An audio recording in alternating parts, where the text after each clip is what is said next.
दोस्तों, आज की सबसे बड़ी और सबसे चौंकाने वाली खबर आई है आईपीएल 2026 के मिनी ऑक्शन से, जहां पहली बार ऐसा होने जा रहा है कि एक पाकिस्तानी मूल का खिलाड़ी आईपीएल के मंच पर दोबारा नजर आने वाला है। यह खबर सिर्फ एक क्रिकेट अपडेट नहीं बल्कि एक इतिहास का नया अध्याय है, क्योंकि आपने हमेशा सुना है कि 2008 के बाद भारत और पाकिस्तान के बीच राजनीतिक तनाव के कारण 2009 से अब तक बीसीसीआई ने पाकिस्तानी खिलाड़ियों को आईपीएल में खेलने की इजाजत नहीं दी। उसे एक फैसले ने पूरी दुनिया के सबसे बड़े T20 लीग से पाकिस्तान के दरवाजे बंद कर दिए। लेकिन अब 17 साल बाद एक ऐसा मोड़ आया है जिसने क्रिकेट जगत को हिलाकर रख दिया है, और वजह है एक युवा खिलाड़ी मोहम्मद अब्बास, जो पाकिस्तान में जन्मा लेकिन अब न्यूजीलैंड के लिए खेलता है और आईपीएल 2026 के मिनी ऑक्शन में हिस्सा लेगा। दोस्तों, सबसे पहले आपको इस पूरे मुद्दे की जड़ समझनी होगी। 2008 मुंबई हमले, जिसने पूरा देश हिला दिया था, आतंकवादी संगठन लश्कर ए तैयबा द्वारा किए गए इन हमलों ने भारत और पाकिस्तान के संबंधों को बिल्कुल तोड़ कर रख दिया। उसी के बाद बीसीसीआई ने एक बड़ा फैसला लिया कि पाकिस्तान के खिलाड़ी आईपीएल में हिस्सा नहीं लेंगे। सुरक्षा कारणों की वजह से पाकिस्तान सरकार ने भी अपने खिलाड़ियों को भारत भेजने से मना कर दिया, और 2008 के शुरुआती सीजन में जो 11 पाकिस्तानी खिलाड़ी खेले थे, शोएब अख्तर, शाहिद अफरीदी, सोहेल तनवीर, मिसबाह उल हक, वह आखिरी बार था जब पाकिस्तान का कोई खिलाड़ी आईपीएल के मंच पर दिखाई दिया। उसके बाद हर आईपीएल सीजन आया गया, विदेशी खिलाड़ी आए गए, लेकिन एक भी पाकिस्तानी खिलाड़ी आईपीएल नीलामी में नहीं दिखा। लेकिन इस बार कहानी पलट गई है, क्योंकि यहाँ खिलाड़ी जन्म से पाकिस्तान का है पर खेलता न्यूजीलैंड के लिए है। यानी राष्ट्रीयता बदलने के बाद वह पाकिस्तानी खिलाड़ी की कैटेगरी में नहीं आता, लेकिन उसके नाम में मोहम्मद अब्बास लिखा होने से फैंस के बीच ये चर्चा जोर पकड़ रही है कि 17 साल बाद आईपीएल में पहली बार कोई पाकिस्तानी मूल का खिलाड़ी मैदान में उतर सकता है। अब कहानी शुरू होती है इस युवा खिलाड़ी मोहम्मद अब्बास से, जिसका जन्म 29 नवंबर 2003 को लाहौर में हुआ। पिता अजहर अब्बास खुद पाकिस्तान और न्यूजीलैंड दोनों जगह घरेलू क्रिकेट खेल चुके थे। जीवन में बड़ा बदलाव तब आया जब उनका पूरा परिवार ऑकलैंड शिफ्ट हो। मोहम्मद अब्बास सिर्फ 3 साल की उम्र से ही बल्ला और गेंद उठाने लगे।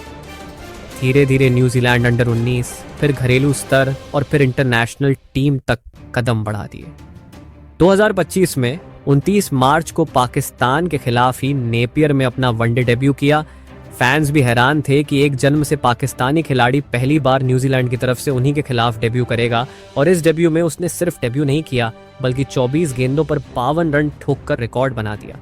यह सबसे तेज अर्धशतक में से एक था। यही नहीं दोस्तों, उसने इस मैच में पाकिस्तानी कप्तान मोहम्मद रिजवान का विकेट भी लिया, और इस प्रदर्शन के बाद न्यूजीलैंड क्रिकेट बोर्ड ने उसे सेंट्रल कॉन्ट्रैक्ट दे दिया।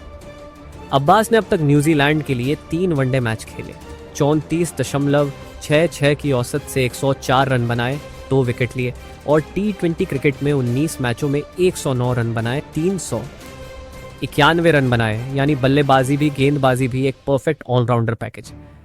और दोस्तों, यही कारण है कि आईपीएल 2026 की नीलामी में अब्बास सबसे बड़े विदेशी ऑलराउंडर टारगेट्स में शामिल हो चुका है। अब कहानी आती है 2 सबसे बड़ी टीमों चेन्नई सुपर किंग्स और कोलकाता नाइट राइडर्स पर। केकेआर ने ऑक्शन से पहले आंद्रे रसेल को रिलीज कर दिया। यह फैसला अपने आप में चौंकाने वाला था, क्योंकि रसेल पिछले कई सालों से केकेआर का दिल रहे, लेकिन फिटनेस और कंसिस्टेंसी की वजह से केकेआर ने आगे बढ़ने का फैसला किया। वहीं दूसरी तरफ चेन्नई सुपर किंग्स ने एक बड़ा ट्रेड किया। सैम करन को राजस्थान रॉयल्स ने संजू सैमसन के बदले ट्रेड किया, जिससे चेन्नई के पास एक आइकॉनिक विदेशी ऑलराउंडर की कमी पड़ गई है। अब ऑक्शन से पहले की स्थिति समझिए। केकेआर के पर्स में 64 करोड़ 53 लाख रुपए बचे हैं।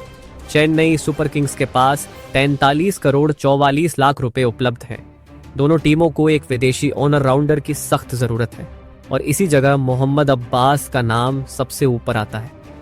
दोनों टीमें उसके लिए 10 करोड़ रुपए तक की बोली लगा सकती हैं, और यह साफ है कि इस बार बोली का असली युद्ध सीएसके और केकेआर के बीच होगा।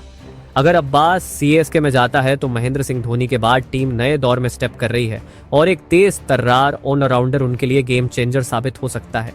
अगर वह केकेआर में जाता है तो सुनील नरेन और शार्दुल ठाकुर के साथ एक दमदार तिकड़ी बन सकती है, जो टीम को फिर से चैंपियन बना सकती है। दोस्तों, इस कहानी में सबसे दिलचस्प बात यह है कि भले ही पाकिस्तान और भारत के बीच राजनीतिक तनाव 2008 के बाद नहीं बदला, लेकिन एक खिलाड़ी का मेहनत, टैलेंट और देश बदलकर नया करियर शुरू करना उसे सीधे दुनिया की सबसे बड़ी T20 लीग तक ले आया है। और पहली बार क्रिकेट फैंस ये बहस कर रहे हैं कि क्या 17 साल बाद फिर से कोई पाकिस्तानी मूल का खिलाड़ी IPL में कदम रखेगा। इस स्क्रिप्ट का मकसद सिर्फ सूचना देना नहीं, बल्कि आपको वह पूरा सफर समझाना है कि आखिर यह फैसला इतना बड़ा क्यों है, ये खिलाड़ी इतना महत्वपूर्ण क्यों है और क्यों चेन्नई और कोलकाता दोनों उसे लेने के लिए किसी कीमत पर तैयार होंगे। IPL 2026 अब सिर्फ एक टूर्नामेंट नहीं रहने वाला, यह एक नई शुरुआत का संकेत है। एक ऐसा दौर जहां क्रिकेट की दुनिया पहले से ज्यादा ग्लोबल और पहले से ज्यादा यूनाइटेड दिखाई देगी। दोस्तों, अगर आपको क्रिकेट से संबंधित वीडियो पसंद है तो वीडियो को लाइक करें, साथ साथ चैनल ओनली स्पोर्ट्स SE को सब्सक्राइब जरूर करें। वीडियो देखने के लिए आपका बहुत बहुत शुक्रिया।